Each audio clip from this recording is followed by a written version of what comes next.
അനുഗ്രഹീതമായ നിമിഷം നമ്മെ ഓർമ്മിപ്പിക്കുന്ന വ്യക്തമായ നിയോഗങ്ങളും സന്ദേശങ്ങളും അതെന്താവും.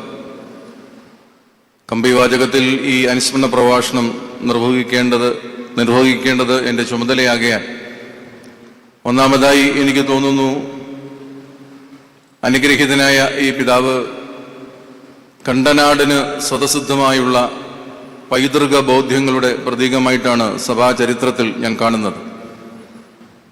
മലങ്കരയുടെ ചരിത്രം വായിച്ചു പഠിക്കുവാൻ ശ്രമിക്കുന്നവർക്കറിയാം, കണ്ടനാട്ടിൽ നിന്ന് മലങ്കര സഭയുടെ അമരത്തേക്ക് കടന്നു വന്ന മേൽപ്പട്ടക്കാർക്കും സഭയ്ക്ക് നേതൃത്വം നൽകിയ പിതാക്കന്മാരും ഒക്കെ ഈ സഭയുടെ പ്രതിസന്ധി കാലഘട്ടത്തിൽ പ്രാർത്ഥനാപൂർവം വ്യക്തമായ ദിശാബോധത്തിലൂടെ ഈ സഭയെ നയിച്ച പിതാക്കന്മാരാണ്.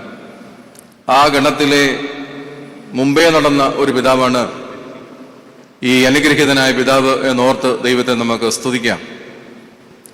രണ്ടാമതായി ഈ പിതാവിൻ്റെ ജീവിതം വായിച്ചു പഠിക്കുമ്പോൾ ഒരു ചേർന്ന് നിൽക്കലിൻ്റെയും ഒരു ചേർത്ത് പിടിക്കലിൻ്റെയും വലിയ ആവേശം ഈ ചരിത്രത്തിൽ കണ്ടെത്തുവാൻ കഴിയും.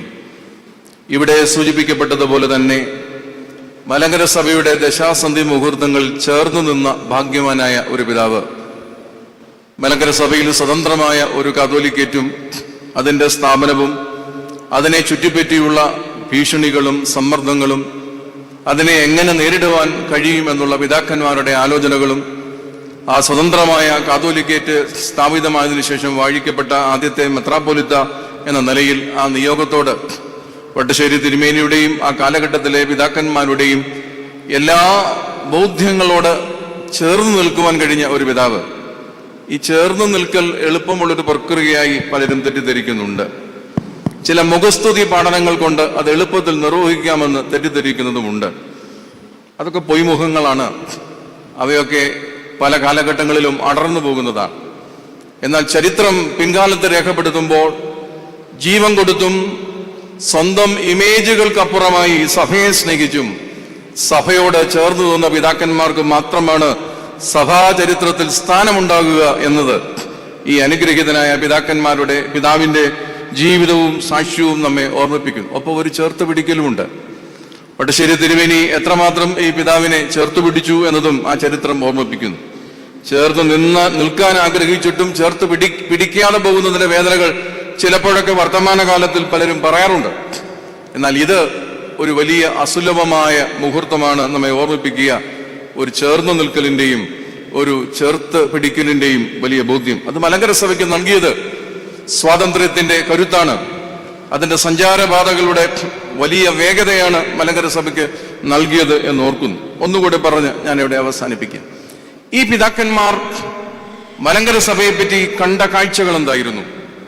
അവർ ഈ മലങ്കര സഭയ്ക്ക് വേണ്ടി വരച്ചെടുക്കുവാൻ ആഗ്രഹിച്ച ചിത്രം അതെന്തായിരുന്നു?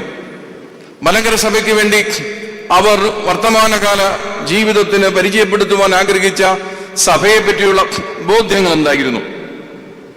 അത് വളരെ വിശാല വട്ടത്തിന്റെ കാഴ്ചപ്പാടാണ്. മലങ്കര സഭ എന്തായിത്തീരണം എന്നതും മലങ്കര സഭ എന്താണ് എന്നതിനെ പറ്റിയും മലങ്കര സഭ എന്നും എങ്ങനെ ആയിരിക്കണം എന്നതിനെ പറ്റിയുമൊക്കെയുള്ള നല്ല ബോധ്യങ്ങൾ ഉയർത്തിപ്പിടിച്ച അനുഗ്രഹീതനും ഭാഗ്യവാനും പുണ്യവാനുമായ ഒരു പിതാവാണ് നാം ഇന്ന് ചരമശതാബ്ദി ആഘോഷിക്കുന്ന യാക്കിമാർ ഇവാനിയോസ് തിരുമേനി. നമുക്കറിയാം, നമ്മുടെ വീട്ടിൽ കൊച്ചുകുട്ടികൾ ചിലപ്പോഴൊക്കെ ഒരു പേപ്പർ കയ്യിലെടുത്തിട്ട് കൈ കിട്ടുന്നത് കൊണ്ടൊക്കെ അതിൽ ചില ചിത്രങ്ങൾ കോറിയിടാറുണ്ട്. നല്ല മനസ്സുകൊണ്ട് വരയ്ക്കുന്നതാണ്. ആ ചിത്രങ്ങൾക്ക് വരച്ചതിന് ശേഷം ആത്മസംതൃപ്തിയോടെ പിതാവിൻ്റെയോ മാതാവിൻ്റെയോ ബന്ധുജനങ്ങളുടെയൊക്കെയോ ഒക്കെ കൈ കൊണ്ട് കൊടുക്കും. ചില കുത്തിവരകൾ മാത്രം, അതിനകത്ത് അഭിയോഗമുണ്ട്, അവ്യക്തതയുണ്ട്, ഭാവനകളുണ്ട്, അറിവില്ലായ്മകളുണ്ട്. ഇവയെല്ലാം കൂടെ ചേർത്ത് വെച്ച ചില കുത്തിവരകളുമായി ചില ചിത്രങ്ങൾ അവർ നിർമ്മിക്കാറുണ്ട്. അപ്പൻ്റെ കൈ കൊടുക്കും, അപ്പനത് നോക്കും, അപ്പനൊന്ന് ചിരിക്കും. അമ്മയുടെ കൊടുക്കും, അമ്മയത് നോക്കും, ഒന്ന് ചിരിക്കും. കാണുന്നവരൊക്കെ ചിരിക്കും. കാണുന്നവരൊന്നും വ്യക്തമായി അതിനെപ്പറ്റി അതിന്റെ അഭിപ്രായ പ്രകടനം നിർവഹിക്കാറില്ല. കുട്ടിയോട് ചോദിക്കും, ഇത് എന്തിന്റെ ചിത്രമാണ്? കുട്ടി പറയും, ഇത് ആനയുടെയോ ആമയുടെയോ ചിത്രമാണ് എന്ന്.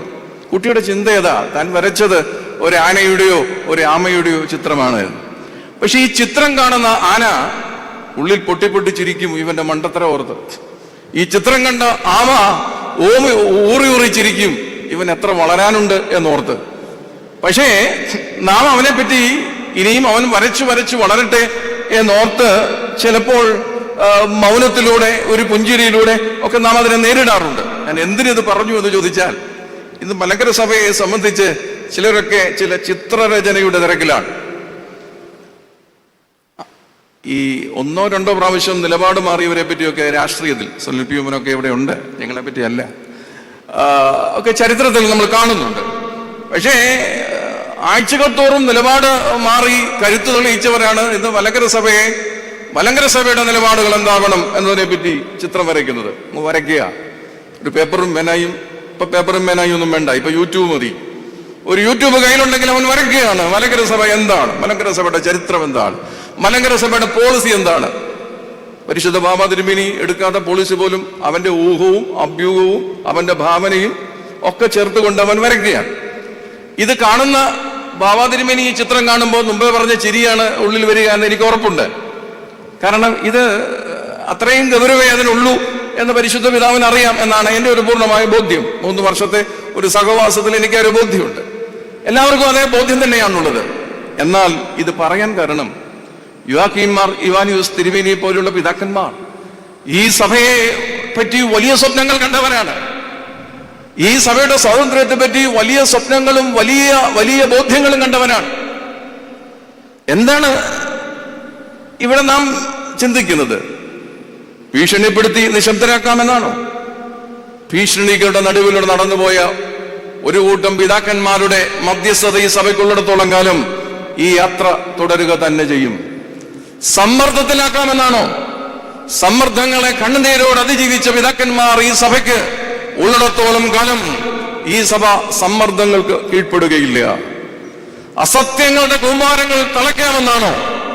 അസത്യങ്ങളെ എന്നും അതിജീവിച്ച ചരിത്രം മലങ്കര സഭയുടെ ചരിത്രമാകയാൽ അതിനെപ്പറ്റി ഒരു വിധത്തിലുള്ള ആശങ്കകളും മലങ്കര സഭയെ ഭരിക്കുന്നില്ല. ചില വ്യക്തികളെ അപകീർത്തിപ്പെടുത്താമെന്നാണോ? അപകീർത്തിപ്പെടുത്തലിന്റെ നടുവിലൂടെ പുഞ്ചിരിയോടെ നടന്നുപോയ വട്ടശ്ശേരി തിരുമേനി മുതൽ ഭാഗ്യവാനായ പൗലോസ് ദ്വിതീയൻ ബാബാ തിരുമേനി വരെയുള്ള പിതാക്കന്മാരുടെ സഭയാണ് മലങ്കര ഓർത്തഡോക്സ് ഓറിയന്റൽ സഭ എന്നതുകൊണ്ട് അക്കാര്യത്തിലും നമുക്ക് യാതൊരു ഭയാശങ്കകളും ഇല്ല. അതുകൊണ്ട് തന്നെ ഈ യാത്ര തുടരും. ഈ യാത്ര അനസ്യൂതം, അനായാസം, നിർവിഘ്നം ദൈവകൃപയിൽ ശരണപ്പെട്ട് തുടരും. അതിന് ഭാഗ്യവാനായ യുവാക്കീമാർ ഇവാനിയോസ് തിരുമേനിയിലൂടെ മലങ്കര സഭയ്ക്ക് ലഭ്യമായ ഹ്രസ്വമായ ഈ ശുശ്രൂഷയെങ്കിലും അതൊരു പിതാക്കന്മാരുടെ ജീവിതം, അത് പ്രതീകം കൂടിയാണ്. അവർ ജീവിച്ച കാലഘട്ടത്തിന്റെ ചരിത്ര പാഠപുസ്തകങ്ങളുടെ രേഖകൾക്കപ്പുറമായി അവർ ചില പ്രതീകങ്ങളാണ്.